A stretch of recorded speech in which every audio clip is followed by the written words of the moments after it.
নমস্কার, world news Bangla চ্যানেলে আপনাদের স্বাগত। মুখ্যমন্ত্রী মমতা বন্দ্যোপাধ্যায় এই প্রথম ঝাড়গ্রামের রাস্তায় হাঁটবেন।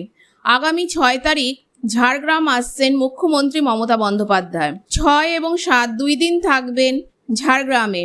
আরামবাগ, গোঘাট এবং কাথির বন্যা পরিস্থিতি দেখে তিনি ঝাড়গ্রামে পা রাখবেন। তার সফর ঘিরে শুরু হয়েছে জোর তৎপরতা।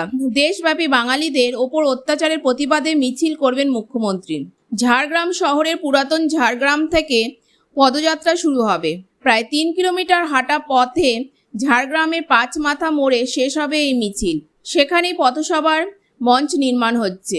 প্রায় কয়েক হাজার মানুষ এই পদযাত্রায় হাঁটবে এমনটাই মনে করা হচ্ছে। শুধু ঝাড়গ্রাম জেলা নয়, পার্শ্ববর্তী মেদিনীপুর, ঘাটাল, খড়গপুর থেকেও কর্মী সমর্থকরা যোগ দেবেন এই মিছিলে। 7 তারিখ বিশ্ব আদিবাসী দিবসের সূচনা করবেন মুখ্যমন্ত্রী। এই বছর 4 দিন ব্যাপী হবে এই অনুষ্ঠান। মুখ্যমন্ত্রীর সফরকে ঘিরে তৎপরতা তুঙ্গে। রাস্তার গর্ত, খানাখন্দ চলছে জোর কদমে মেরামত। যুদ্ধকালীন তৎপরতায় চলছে শহর জঞ্জালমুক্ত ও পরিষ্কার করার কাজ। পদযাত্রার জন্য রাস্তার দুপাশ ঘিরে ফেলা হচ্ছে। স্টেজ বানানো হয়েছে 5 মাথার মোড়ে। অপরদিকে আদিবাসী দিবস অনুষ্ঠান পালন হবে ঝাড়গ্রাম স্টেডিয়ামে। সেখানেও ইতিমধ্যে মঞ্চ নির্মাণ শুরু হয়ে গেছে। মুখ্যমন্ত্রী যাতায়াতের রাস্তা নতুন করে মেরামত করার কাজ চলছে।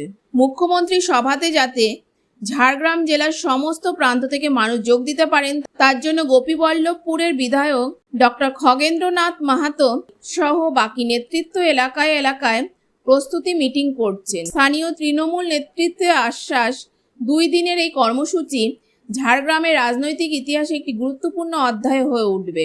মুখ্যমন্ত্রীর সফর ঘিরে নিরাপত্তা ব্যবস্থা আঁটোসাঁটো করা হচ্ছে। জেলা ও রাজ্য পুলিশ আধিকারিকরা বারবার নিরাপত্তার বিষয় খতিয়ে দেখছেন। জঙ্গলমহল জুড়ে এখন সাজো সাজো রব প্রশাসনে। আপনি কি মনে করেন এই পদযাত্রা কতটা সফল হবে? কমেন্টে জানিয়ে দিন। যদি ভিডিওটি ভালো লাগে তবে চ্যানেলটিকে সাবস্ক্রাইব করে রাখুন, লাইক এবং শেয়ার করতে ভুলবেন না। ধন্যবাদ।